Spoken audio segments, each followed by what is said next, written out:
E também uma coisa, não ficar muito apaixonado pela própria voz.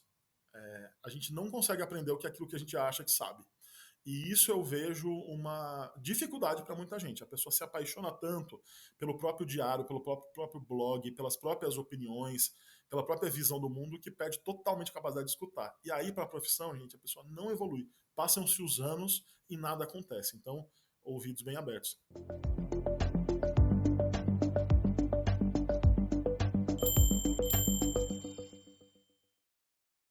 Olá, bem-vinda, bem-vindo. Estamos numa série especial da Agência Bore junto com o canal Espaço Recíproco e eu estou aqui hoje com a Sabine Righetti, da Agência Bore. Sabine, é com você. Olá, todo mundo que está aqui com a gente. Hoje a gente tem uma conversa muito especial com o jornalista Daniel Bergamasco. Estou até com uma cola aqui da biografia dele para não perder nada. O Daniel é jornalista formado pelo Unesp de Bauru, onde eu também me formei. Ele hoje é diretor da revista GQ Brasil. Ele chefiou o conteúdo digital da revista Veja, foi repórter, foi editor, foi correspondente internacional da Folha de São Paulo por bastante tempo, tem um MBA em Gestão, Inovação e Empreendedorismo na FIA e é autor do livro Da Ideia ao Bilhão, que, aliás, está aqui comigo, porque eu sou uma leitora, Estratégias, Conflitos e Aprendizados das Primeiras Startups Unicórnio do Brasil, que foi lançado em 2020. Daniel, prazer estar aqui com você hoje. Muito prazer estar aqui com vocês nessa série que eu certamente vou ser espectador aqui fiel e é uma honra ser um dos participantes, um dos convidados. Ô Daniel, queria aproveitar e começar. Bom, eu também quero dizer que eu também estou aqui com o livro, Da Ideia ao Bilhão, vale muito a pena ler. Para começar, queria que você contasse para a gente como que você escolheu ser jornalista. Você lembra o que te motivou a querer essa profissão? Marcelo, eu tenho uma trajetória um pouco atípica, porque quando eu tinha 13 anos de idade, eu era um aluno de escola estadual e era muito comum ali colegas, especialmente meninos naquela época, que já trabalhavam. E aí me deu vontade de trabalhar também. Também queria ter meu próprio dinheiro, também queria trabalhar. E isso na cidade de Assis, que é uma cidade de 100 mil habitantes no oeste paulista, eu saí procurando emprego, e procurei de balconista, procurei emprego de office boy, procurei tudo quanto é tipo de emprego, até que eu vi num jornal da cidade, que era um jornal muito interessante e novo, chamado O Tempo, que eles estavam recrutando repórteres colaboradores. E aí eu tinha 13 anos, para mim, ser office boy, ser repórter, era tudo tão distante, era tudo tão inapropriado para minha idade, era tudo tão. Nunca tinha trabalhado na vida. Eu falei, vou tentar isso então, porque eu gosto de escrever e eu posso tentar ser repórter. Só que eu era muito tímido, mas achava que poderia ser interessante, gostava de ler, e esse era um jornal meio experimental, era um jornal só com matéria especial. 2 vezes por semana era algo bem vanguardista, não só para aquela época, até hoje seria considerado um jornal diferente. E aí eu lembro que eu bati na porta desse jornal O Tempo e acabaram, depois de um mês, em que eu fui algumas vezes ao longo desse mês, acabaram me recebendo, falando, tá bom, ok. Então vamos fazer uma primeira reportagem sobre uma avenida lá, onde rolava um monte de para onde os jovens iam no fim de semana. E aí eu fiz uma espécie de crônica ali, obviamente os editores me ajudaram a escrever, e já foi a primeira página do jornal, com outra página, e aquilo me encantou muito, foi uma primeira experiência que eu adorei. E um ano depois de fazer várias colaborações para esse jornal, eu já estava trabalhando diariamente num jornal que saía, que era publicado de terça a sábado, então a gente trabalhava de segunda a sexta, chamado A Voz da Terra. E trabalhei 2 anos nesse jornal, no final fazia até a manchete, cobria comércio e tal. Então eu comecei muito novo, e quando eu entrei na Unesp, e fui colega da Sabine, eu já tinha 5 anos de profissão, porque daí eu também depois trabalhei numa TV a cabo local. Então eu entrei no jornalismo sabendo o que me encantava na profissão, quais eram os desafios, quais eram as dificuldades, qual era o patamar salarial, porque algo que eu fiz, que eu acho que os jornalistas fazem pouco. Quem quer fazer jornalismo, primeira coisa, saibam apurar. Apurar é o que você mais fazer na vida, mais vai fazer na vida. Então não tem motivo para chegar na faculdade cheio de ilusões. É muito essa série aqui vai ser, acho que, importante para estudantes, para conhecerem mais a profissão, mas hoje você chama no LinkedIn, você troca ideia, você tem congressos, para entender mais a profissão. E eu já tinha vivido isso na prática. Então, eu entrei muito consciente da minha vontade de ser jornalista.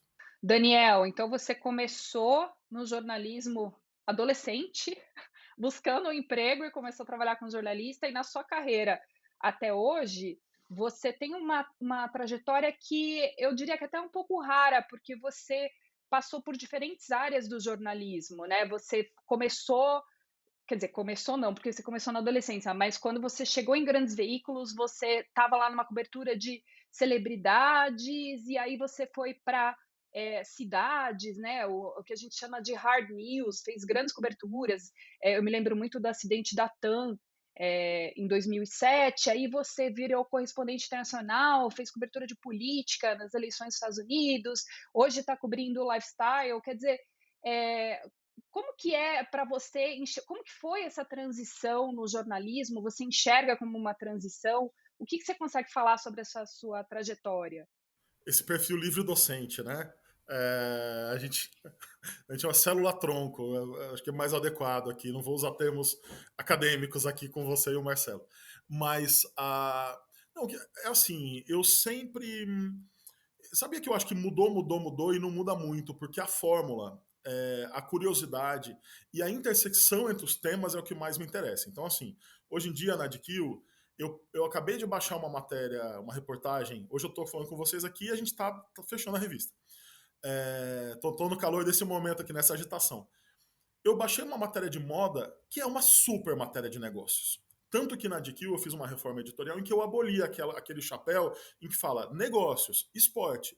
Porque uma matéria de esporte pode ser, na verdade, uma matéria de saúde, uma matéria de moda pode ser uma matéria de negócios, uma matéria sobre medicina pode ser uma matéria de tecnologia. Isso, para mim, é mais claro hoje, em que eu trabalho numa revista de interesses gerais e que é uma revista que tem lifestyle, mas a gente publica assuntos dos mais variados, inclusive política, economia, ciência. Mas no começo eu fui para comecei na revista Isto é Gente como freela, porque foi a primeira oportunidade que eu tive. Eu tinha zero resistência a cobrir essa área. E ali eu fiz entrevistas que foram muito importantes para mim. Eu lembro que eu fiz um perfil do Daniel Filho. Eu gosto muito de TV, então uma pessoa que eu admiro muito ali, conheço muito trabalho. E foi algo, por exemplo, que a gente falou de vida, de coisas aprofundadas. E aí a Mônica Bergamo me convidou para trabalhar na coluna dela na Folha de São Paulo. E eu entrei na coluna meio para cobrir mais essa área. Só que o universo da coluna, onde eu trabalhei 3 anos com a Mônica, ele permitia ali falar de tudo. Então eu tinha que ter ali, a minha missão era ter todo dia umas 4, 5 notas. E aí podia ser uma sobre moda, outra sobre gastronomia, uma outra sobre negócios, uma outra sobre política. E eu fui me interessando mais pelo jornalismo é, de justiça, especialmente. Foi uma área que rapidamente ali me conectou. Olhar processo, olhar ali decisões, é algo que eu gostei bastante. E aquilo também me conectou a tudo. Então, assim, eu tenho essa questão mesmo de transitar por várias áreas. No meu período da Folha, eu comecei ali na Mônica, depois fui no Caderno Cotidiano. Quando eu fui correspondente em Nova York, eu cobri das eleições americanas a crise econômica, foi 2008, então era a eleição do Obama, foi o ano em que o Lehman Brothers quebrou, vocês lembram? Então, assim, foi uma eleição... Um ano tranquilo. E no meio disso, eu cobri o Oscar, o Tony Awards, ia fazer com o mesmo interesse. Daniel, e justamente nesta toada, né, que você transita por esses lados, justamente no início, quando você chegou na GQ, em plena pandemia, você tem dado espaço para cientistas de maneira inédita, né? E logo na primeira edição você lançou o termo, na primeira edição que você foi, né, o responsável ali, você lançou o termo influenciadores do conhecimento para designar cientistas que são influenciadores na internet. Como é tratar de ciência em um espaço que ela não costuma aparecer? Aproveitando o gancho aí que você colocou de falar de tantas coisas diferentes por meio do jornalismo. Quando eu vim para a GQ, eu fiz o meu planejamento do meu primeiro ano na revista, e é claro que ele vai sendo aprimorado, né? Mas algo que eu achei muito importante a gente tratar assim, que seja uma revista que, além de ser um descanso de tela, né, onde você vai ler reportagens mais, eu digo mais aprofundada, parece que é grande, né? Não é isso. A reportagem mais aprofundada é que vai por ângulos ali desconhecidos, inéditos, por outros pontos de vista. Isso que é profundidade. Pode ter texto curto. Inclusive, eu não disse, mas no meio desse caminho todo eu também fui redator de palavra cruzada. Escrevia os textos nos quadradinhos. Então, assim, eu tendo a concisão. Mas, assim, que a gente traga a conversa para um outro lado. Por exemplo, essa aqui é a minha capa de edição de Dia dos Pais. É uma capa que, tá com reflexo aqui, mas é o Thales Bretas. com seus filhos, é um pai viúvo, é uma família, né, com 2 pais gays, e ali a gente fala, poxa, Dia dos Pais, vamos fazer diferente? Vamos olhar um outro personagem? E aí tinha algo que revista masculina, ela sempre era mais forte tradicionalmente ao longo do tempo no mundo todo, e aqui no Brasil quem traga gente do showbiz, e aí tem na capa atores, por exemplo, de novela, em muitas das capas. Eu falei, poxa, vamos subverter um pouco a lógica e entender que o universo, assim, o universo dos ídolos se expandiu. Não é só que os ídolos mudaram, é que hoje é maior. Você pode ter um biólogo, por exemplo, que é muito relevante e as pessoas são fãs. E eu já presenciei isso, eu já presenciei o Leandro Carnal, por exemplo, dando autógrafo e as pessoas loucas pelo que ele tem a dizer. E ali eu falei, vou trazer então essa ideia dos influenciadores do conhecimento. Mas tem um outro caminho que eu entendi com amigos que fazem divulgação científica com quem eu convivi no ano passado, inclusive com vocês, que é o seguinte: vamos mostrar que não existe uma contradição entre o influenciador e o conhecimento, por isso o influenciador do conhecimento. E aí a Gabriela Prioli, que a gente começa o texto com ela, resume bem isso. Ela estava cantando uma música da Joelma, do Calypso, e ela é uma pessoa e ela posta foto com moda, ela posta foto de biquíni, ela posta foto da viagem, ela posta foto do lifestyle dela, como a pessoa interessante de múltiplos interesses que ela é. Isso não muda nada, não desabona em nada o conhecimento que ela tem de política, o conhecimento que ela tem de direito. E eu vejo na academia essa restrição. E aí eu estava pensando, né? O grupo coreano BTS foi para a Assembleia da ONU para conscientizar sobre vacina. Eu falo, então por que uma universidade não pode, ou um grupo científico não pode lançar mão do poder da comunicação, do poder de transmitir ideia que essas pessoas têm, para embarcar as boas ideias, as ideias necessárias? E aí, desta reflexão, nasceu a revista. Cada revista é pensada de uma maneira. Essa primeira é uma revista que muito me orgulha, foi a minha primeira, então é claro que olhando agora tem coisas que eu teria feito um pouco diferente, mas as 4 capas que estão ali, que é o Guilherme Benchimol falando de inovação brasileira, que também é algo que eu acho muito importante, o Edu Lira de empreendedorismo social e a Djamila Ribeiro e a Gabriela Prioli falando sobre conhecimento, ciência, conhecimento científico. Para mim, assim, a gente fala isso no texto, né? O sujeito casa com o predicado. Tá tudo certo. Essas pessoas são 4 pessoas jovens, são 4 pessoas bonitas, são 4 pessoas interessantes e são 4 pessoas que levam conhecimento para mais gente. Daniel, inclusive essa capa aí que você mostrou do Dia dos Pais fez muito sucesso, né? Eu lembro muito das pessoas comentando nas redes sociais, meio reacendeu o nosso amor pelas revistas impressas, pessoas tirando foto com a capa, foi muito legal essa capa. Mas eu queria falar do seu livro, que a gente já mostrou ele aqui. Eu queria que você contasse um pouco do seu livro Da Ideia ao Bilhão, como que surgiu, né, nessa sua carreira, passando por tantas áreas, como surgiu a ideia de escrever esse livro, e emendar 2 perguntas, se você ficou com vontade de empreender depois de, vou montar um negócio, e também perguntar para você, eu tenho aqui na minha casa uns puffs, uma lousa, uns post-its, isso é suficiente para empreender? Muito bom. Olha, quando eu fui fazer o livro, eu tinha vindo uma experiência de 3 anos como head de conteúdo digital da revista Veja. E aí, quando eu contei para meus amigos que eu estava saindo e ia fazer um livro, muitos falaram, pô, achei que você fosse para uma startup, achei que você fosse para algo digital. E tem algo que para mim é muito claro, e ficou mais claro ainda fazendo o livro, é assim, que é você pensar na plataforma adequada para a história que você quer contar. E aí, quando eu fazia um MBA em inovação, e eu via que na aula se falava muito da Uber, do Airbnb, da Netflix, e aí eu falava, tá bom, mas tem empresas brasileiras fazendo isso também. Tem empresas brasileiras transformando o jeito que a gente se relaciona. Isso na minha fatura de cartão de crédito estava cada vez mais claro.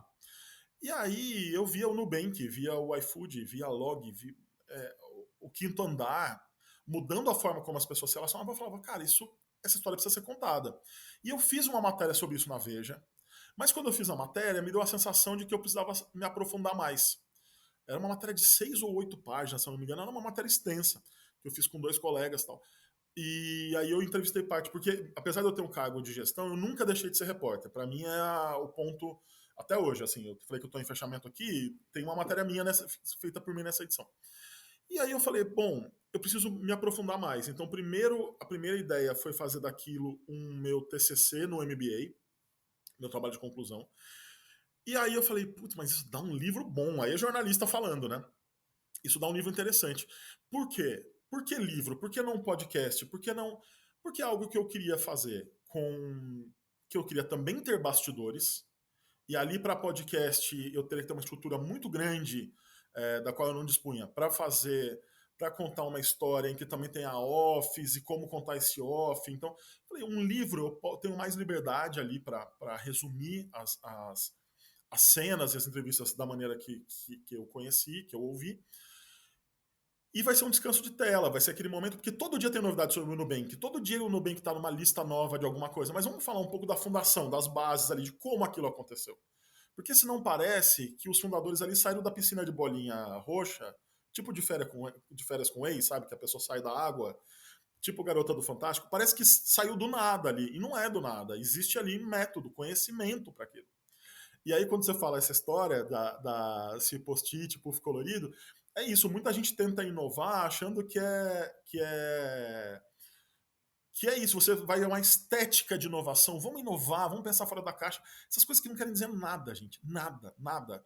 E aí, você vai para uma empresa realmente inovadora, daí uma pessoa fala assim: nossa, gente, a zona de conforto é um ótimo lugar para começar, porque daí você vai e pensa direito e se aprofunda. E a revolução desses negócios foi trazida com conhecimento. Então, conhecimento que estava lá fora. Aí é um paralelo à industrialização do Brasil, né?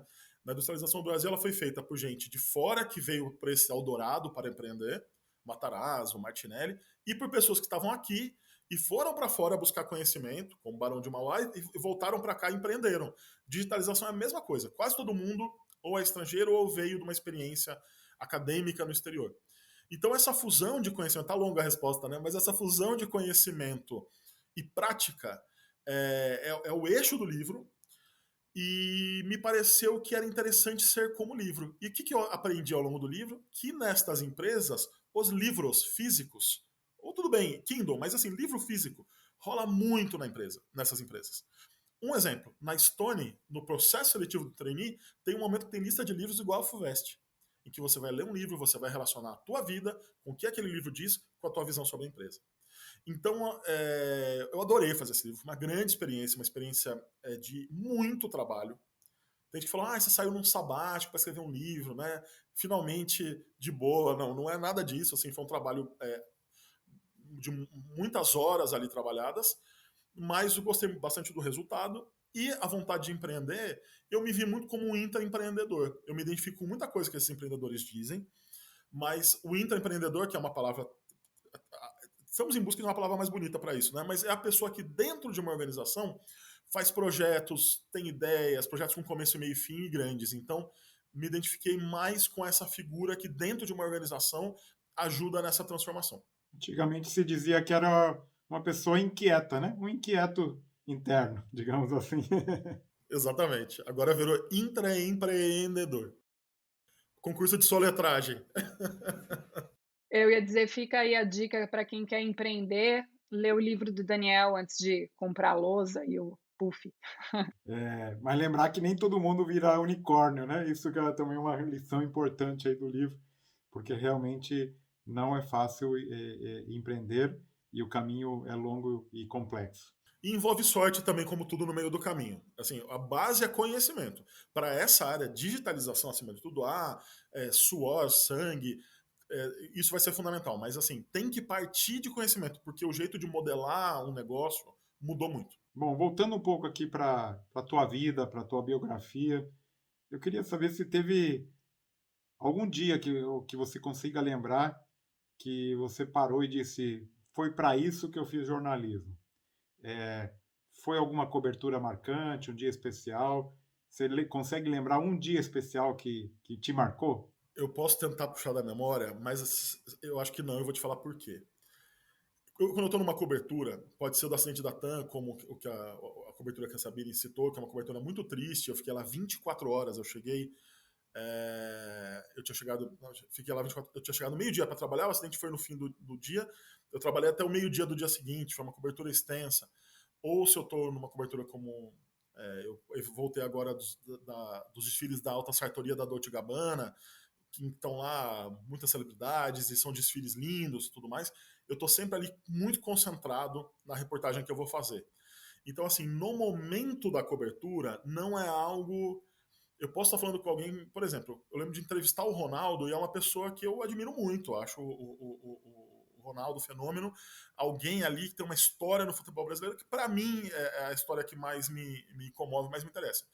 A reportagem que eu fiz com ele foi numa concentração total, pensando no leitor, pensando na história que eu ia contar. E até umas situações, eu falei da cobertura do Oscar, era meu sonho cobrir o Oscar, eu sou louco por cinema. Quando eu cheguei lá, foi a pior cobertura da minha vida. Eu estava no meio de uma cobertura de eleição muito pesada, em que eu não tinha fim de semana, eram muitas semanas, acho que eu vinha de 6 semanas sem um fim de semana, uma coisa assim. E aí, quando eu cheguei no Oscar, eu tinha até visto os filmes principais, mas eu não tinha lido tanto quanto eu deveria sobre tudo. E aí cheguei na hora, tecnicamente o meu notebook travou e eu não consegui conectar a internet. Eu tive que editar ali meu texto por telefone. Não foi uma boa cobertura. No fim, assim, o Oscar, que seria algo lindo, delicioso, guardar uma boa lembrança, foi uma cobertura horrível. Porque não deu certo. E eu tô sempre ali focado de uma maneira bem Caxias para dar tudo certo. Pensando no leitor, não pensando na minha presença. Agora, é muito bom quando uma reportagem repercute. O meu time, a gente fez na Veja um levantamento sobre, quando estava começando a falar em fake news, um levantamento sobre os principais alvos de fake news, os principais temas de fake news na política brasileira, e a gente dizia se eles eram alvos não, se eles eram centro de fake news, como num viés positivo, negativo ou neutro, porque tem fake news positiva, né? Fulano recebeu o prêmio do mais honesto da humanidade e tal. E era mentira. E aí isso repercutiu no New York Times, por exemplo. E aquilo, quando eu vi aquilo, eu falei, cara, que legal, olha o que a gente fez aqui com a nossa equipe, de uma abordagem diferente, porque a gente trabalhou com jornalismo de dados, que a gente nunca tinha trabalhado dessa maneira, a gente chamou o Marcelo Soares para nos ajudar, e aí a equipe, a gente fez um squad ali que tinha estagiário, eu estava no meio, e aí, essa hora da repercussão, de ver a notícia ganhando importância e sendo lida como algo do tempo, aí passa um tempo e é mais interessante. Mas no momento da cobertura, nunca houve um momento em que eu sentei e eu acabei de entrevistar uma pessoa importante ou interessante, ou pela qual eu tinha um interesse grande, que eu tenha falado, nossa, que delícia ser jornalista. Eu sempre, assim, o ato seguinte pensar, meu Deus, agora eu preciso escrever, eu não posso esquecer nada, esse detalhe eu não posso esquecer. É sempre tudo um pouco, eu não vou falar tenso, mas é sempre um momento de muita atenção. E atenção é tensão, não tem jeito, né? Então, assim, eu acho que é isso, assim, no dia a dia, quando você olha para o conjunto das coisas e fala, que legal, que boa memória, tô curtindo, mas não sei se a Sabine se identifica, mas é um ponto da profissão, talvez eu deveria relaxar um pouco mais. Não, e é interessante, Daniel, você trazer essa visão do jornalismo real, né?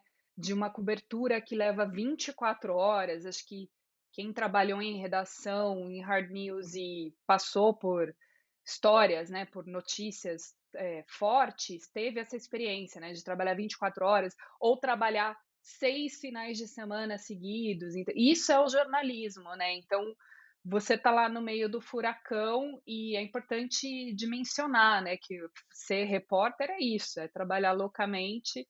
Às vezes a gente tem uma ideia glamurosa, né, a ideia do cinema, do filme, e é um trabalho muito pesado, né? Olhando, é um trabalho bem pesado. Eu até acho, Sabine, que assim, houve uma evolução disso. E eu venho do momento ali em que se trabalhar num jornal era algo que era assim, não tinha muita opção. Eu estava em Nova York, eu era o único correspondente em Nova York. Tinha o correspondente de Washington, que era o Sérgio Dávila na época, que hoje em dia dirige o jornal. Mas, então assim, no fim de semana, eu não viajava para uma cidade próxima. Eu falava, pode acontecer algo e eu tô aqui. Agora, também existem outras formas. Eu acho que também você pode escolher uma cobertura hard news, ela é hard mesmo, assim. Mas existem outros caminhos, assim. Hoje, por exemplo, eu tenho amigos na Clara Costa, acabou de publicar uma reportagem estupenda ali na Piauí sobre o caso da Prevent Senior, e eu tenho certeza que ali as coisas são um pouco diferentes. Muito trabalho também, muita concentração, mas sem tanta intensidade, tanta pressa, digamos assim. Então acho que tem outros caminhos e também tem gente buscando uma abordagem mais moderna, não só da linguagem, mas da maneira de trabalhar em jornalismo.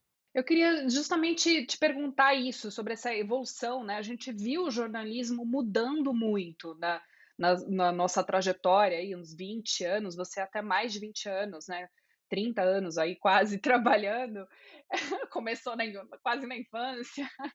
A gente viu o jornalismo mudar muito, né, com a ascensão da internet. A internet surgiu como uma coisa meio descompassada e meio louca. Então, primeiro se guardava as reportagens para o impresso, que não podia dar no online, aí inverteu, primeiro dá no online, depois dá no impresso. Aí surgem as redes sociais, as empresas começam a se comunicar nas redes sociais, aí começam a fazer vídeo. Inclusive na Veja você fez isso muito, né? Entrou bastante com vídeo na internet, uma revista que era muito forte pela imagem do impresso.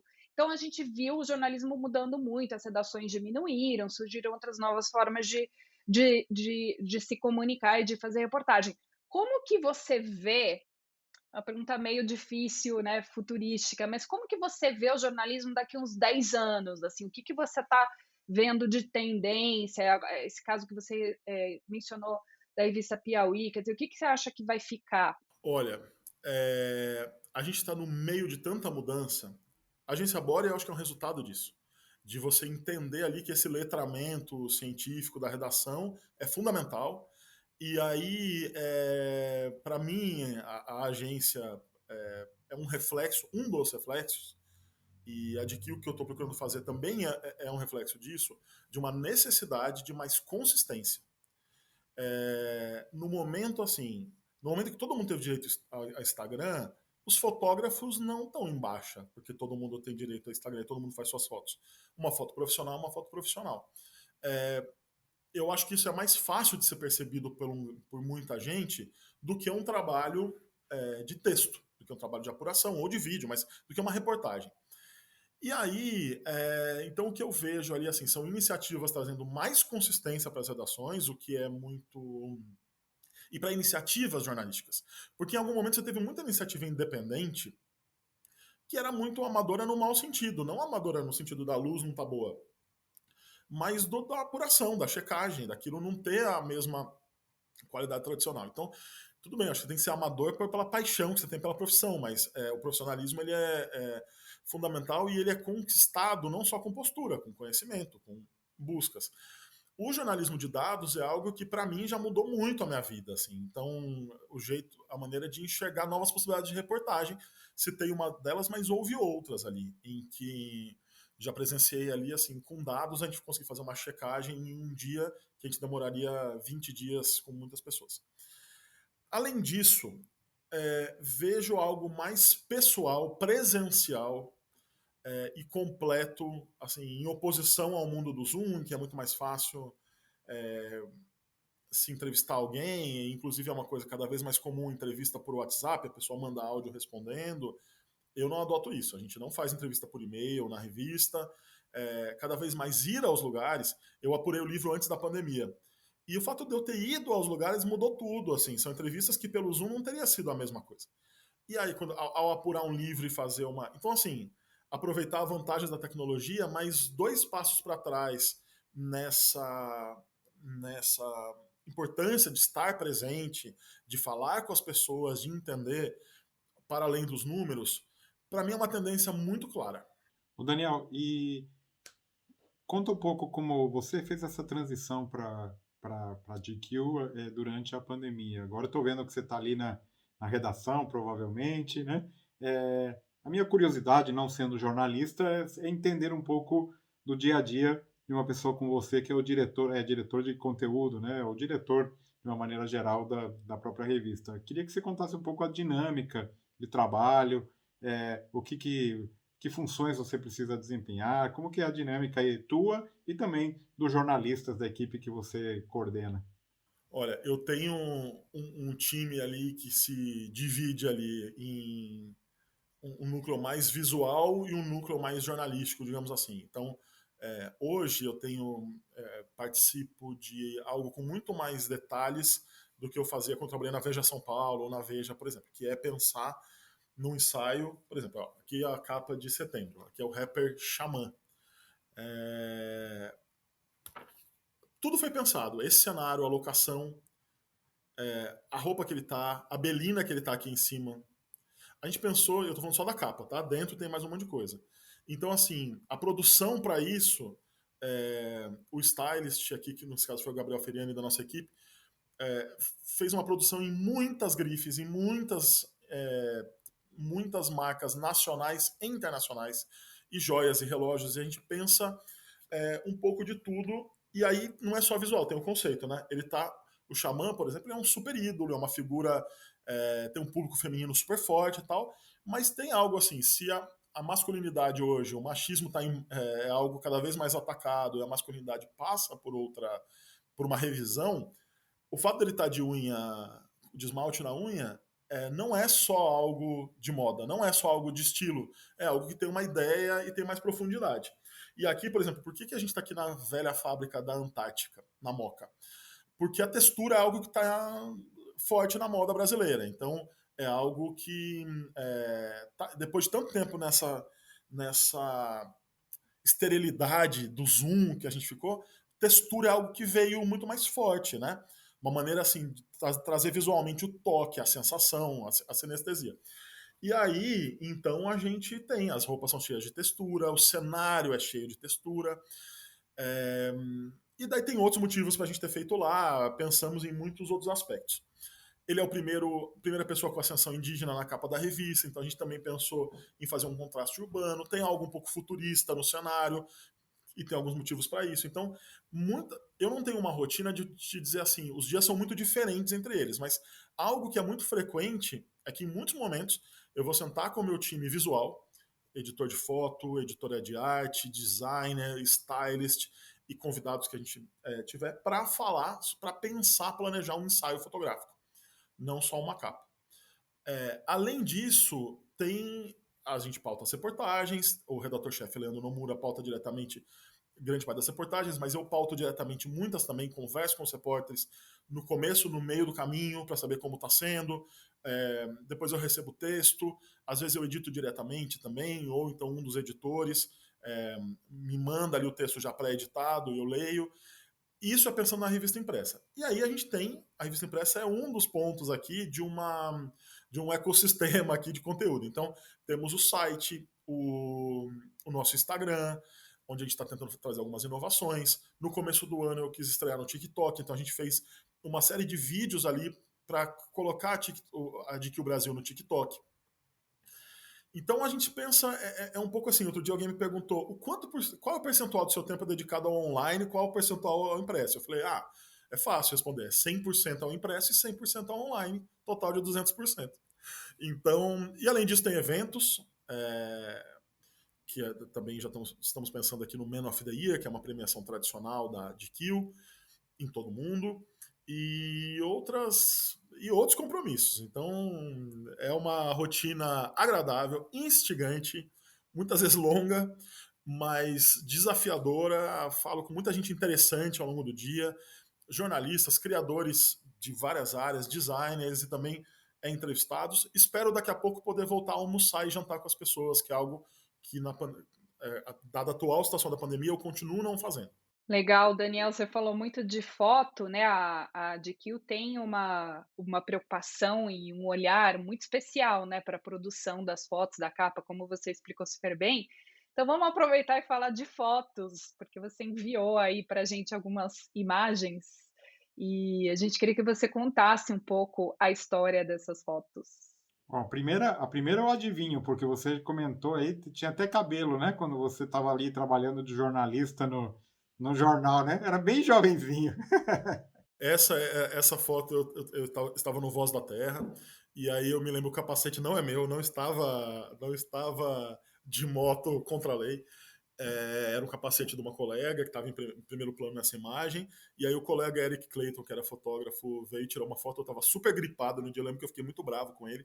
Estava fazendo uma entrevista, então meu dia a dia era assim: saía da escola, eu entrei ali, eu estava no primeiro ano do ensino médio, então eu saía da escola, por baixo dessa blusa provavelmente tinha um uniforme, e ia trabalhar, e trabalhava ali da 1 da tarde até umas 7 horas da noite, era meio a jornada que a gente fazia. E eu gostava muito daquilo. É engraçado, né? Porque eu sou uma pessoa tímida ali por definição. Mas daí, como jornalista, eu não sou. Então, eu morava numa cidade pequena, mas eu não conhecia tudo, eu não tinha ido a todos os lugares. E ali eu vi assim, como jornalista eu posso ir falar com a pessoa mais interessante, ou por algo, ou que tem alguma história pela qual eu tenho muito interesse, e foi muito transformadora essa fase. Mas, ô Daniel, como que uma pessoa que chega, liga, um garoto de 14 anos liga e fala, quero te fazer uma entrevista, qual que era a reação em geral? Eu era muito grandão, eu acho que olha, eu comecei com 13, ali com 14 eu já devia ter 1,80 m. Hoje eu tenho 1,84 m, então assim, eu já era, as pessoas achavam que eu tinha, sei lá, 17, 18. Era um assunto muitas vezes, as pessoas queriam saber, especialmente quando eu chegava com o uniforme da escola para fazer entrevista. Mas aos, aos poucos a gente vai ficando conhecido também, né? E depois eu fiquei 2 anos no jornal, mas tinha questionamentos. Tinha um outro questionamento que eu desenvolvi uma habilidade de escrever sem na época eu não gravava, não sei porquê também. Acho que os gravadores deviam ser desse tamanho. De escrever sem olhar para o papel. Eu conseguia, eu fui fazendo códigos assim, Brasil até hoje eu uso, que o Brasil faça um B assim, indivíduo faça um triângulo, igual algumas pessoas fazem na escola e tal. E aí eu falava pra pessoa meio assim, e eu via que as pessoas ficavam um pouco assustadas com isso. Daí eu começava a dar uma olhadinha pro bloco, só para não causar esse estranhamento. Mas você faz isso, eu já vi você fazendo isso. Você faz isso até hoje, né? Você escreve sem olhar. Porque eu tenho muita palavra aqui na minha cabeça, eu automatizei como código. E aí eu consigo ter a frase, quando eu gravo, eu vou tirar o áudio depois, a frase tá lá perfeitinha. E as outras fotos? Conta um pouquinho. Você tem 2 fotos aí com pessoas. Quem são? Tem uma foto que o próprio Dara, que é CEO do Uber, eu acho que foi ele que fez a piada, falou, um encontro de mentes brilhantes. Muito obrigado. Que são duas pessoas sem, digamos assim, com um penteado minimalista. Mas foi em 2019, eu ainda não pensava em escrever o livro e viajei para Washington para uma cobertura muito interessante que foi o Uber Elevate, que é Summit, que é o projeto da Uber de fazer o Uber voador, né? E ali passei 3 dias nessa cobertura e fiz uma entrevista exclusiva com o Dara que eu publiquei na revista Veja. A outra imagem foi desse ano, agora de agosto, nesse desfile de alta sartoria da Dolce Gabbana, em Veneza.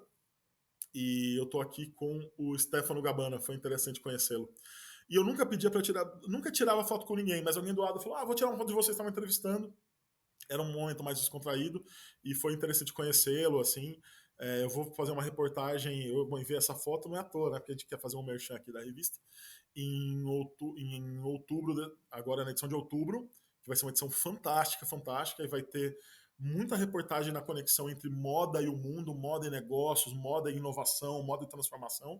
E eu assino essa reportagem sobre o evento de alta sartoria da Dolce Gabbana, que é algo algo sem paralelo no mundo, assim, algo muito especial. E bom, e para finalizar, a gente queria ouvir um pouco algumas opiniões, um ping-pong rápido, né? Um jornalista que você admira. Eu vou falar a Alessandra Balles, uma que para mim é a melhor editora que eu conheço, e vou fazer o disclaimer aqui que eu me casei com ela, então continuo admirando. Mas eu também posso citar outras pessoas, o David Remnick, que comanda a New Yorker, é um jornalista, não só o produto da revista, mas eu adoro as entrevistas que ele concede. Na TV tem muitos, a Sônia Bride, a Simone Queiroz da SBT, uma jornalista que eu acho que toda a matéria que ela faz eleva ali o nível, a ideia ali, o resultado de uma maneira fantástica, e muitos outros. Muito legal. Daniel, além do seu livro, a gente queria que você desse uma dica de livro, podcast também, se você tiver o hábito de ouvir. Você comentou que aqui o Espaço Recíproco, muitas vezes você ouve e não vê, né? Então a gente acaba fazendo isso. E outras dicas de série, o que você puder contribuir aí para quem está acompanhando. Tem um livro que é muito. Eu já vou indicar um combo. Tem uma série desculpa, um documentário na HBO chamado A Inventora, que fala sobre a empreendedora do Vale do Silício que inventou uma empresa que parecia revolucionária, que com uma gota de sangue faria um hemograma completo em instantes, e isso ia ser algo que ia contribuir a transformar a saúde do mundo, e tinha muita mentira na história. E esse documentário ele é impressionante, e tem um livro chamado Bad Blood, que que conta mais a anatomia de o repórter que desmanchou essa história toda. E é um livro muito interessante. Podcast, poxa, podcast tem tantos também. Sabe um que é um que eu ouvi com muita, que eu adorei, assim, eu ouvi com muita atenção e ouvi 2 vezes, que é algo raro ali para um podcast, normalmente mas eu quis ouvir de novo. The Oral Story of The Office. Quem gosta da série The Office tem os bastidores ali sobre como a série foi feita, e aí é muito interessante, mesmo para quem conhece pouco a série, como algo que deu errado, mas tinha sempre alguém acreditando até que deu certo. E é um podcast fantástico, então ficam essas recomendações. Daniel, vou aproveitar aí aqui. Você mencionou aí de trabalho de jornalista e tal. Eu ouvi a semana passada um podcast que eu vou recomendar aqui também, chamado Wind of Change. Eu não sei se vocês viram, para quem ouve em inglês. Só vou dizer o seguinte: é a conexão entre a banda Scorpions e a CIA, tá? E de que maneira essa música Wind of Change, que todo mundo conhece, de alguma maneira tem aí uma lenda urbana de que foi produzida pela CIA. Então, essa é o tópico de um podcast incrível de jornalismo investigativo, já que estamos aqui entre jornalistas, né? Bom, e para finalizar, a gente queria que você desse um conselho, né, para jovens que querem ser jornalistas. Você quer ser jornalista? Você vai conhecimento vai ser a tua matéria-prima. Então, assim, antes de entrar na profissão, vai atrás, fale com pessoas, procure, não tenha medo de procurar.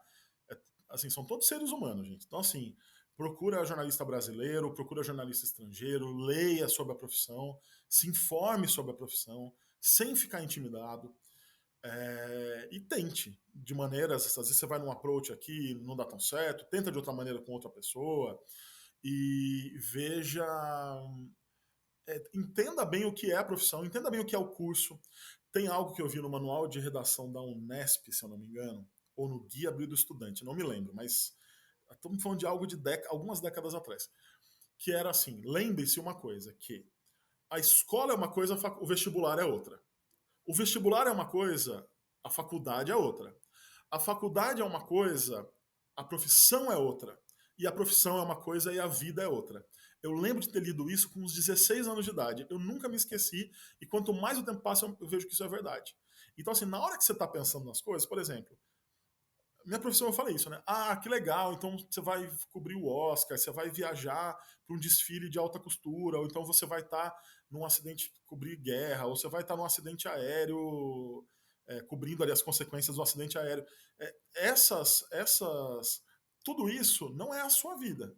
Você vai num momento triste ou feliz, você vai num momento glamuroso ou violento, e você volta para sua vida depois, você não faz parte daquilo. E então essa divisão é importante ter com bastante clareza. E também uma coisa, não ficar muito apaixonado pela própria voz. A gente não consegue aprender o que é aquilo que a gente acha que sabe. E isso eu vejo uma dificuldade para muita gente. A pessoa se apaixona tanto pelo próprio diário, pelo próprio blog, pelas próprias opiniões, pela própria visão do mundo, que perde totalmente a capacidade de escutar. E aí, para a profissão, gente, a pessoa não evolui. Passam-se os anos e nada acontece. Então, ouvidos bem abertos. Isso dito por uma pessoa que falou pra caramba aqui, né? Mas era o objetivo. Nossa, muito bom, Daniel, e muito realista, né, as suas dicas, assim. Eu acho que vale para quem está começando, mas vale para quem já está aí na jornada faz tempo. São conselhos maravilhosos. E para quem está começando, está na jornada ou nem é jornalista, também sugiro aqui que acompanhe a nossa série de entrevistas com jornalistas que começa agora hoje com o Daniel, que vai ser muito bacana. Daniel, quero agradecer imensamente por ter inaugurado a nossa série, foi maravilhoso, aprendi muito com a nossa conversa, apesar de te acompanhar há tanto tempo, descobri um monte de coisas aqui, foi maravilhoso, super obrigada. Obrigado, Obrigado, Daniel. Queria também agradecer. Aqui, o Espaço Recíproco deve muito a você. Você me ajudou aqui a pensar, começamos juntos e realmente hoje temos um programa familiar, né? Você estudou aí com a Sabine, conviveu com ela, aqui comigo. Então, queria agradecer demais e parabéns aí pelo trabalho que você tem feito. Obrigado a quem assistiu. Estou nas redes sociais, então, gente, quem quiser trocar mais ideias, estamos lá. LinkedIn, Instagram especialmente. Eu agradeço a Sabina, ao Marcelo e a Mariana também, que está por trás das câmeras e fez a produção. Obrigado, gente. Foi um prazer.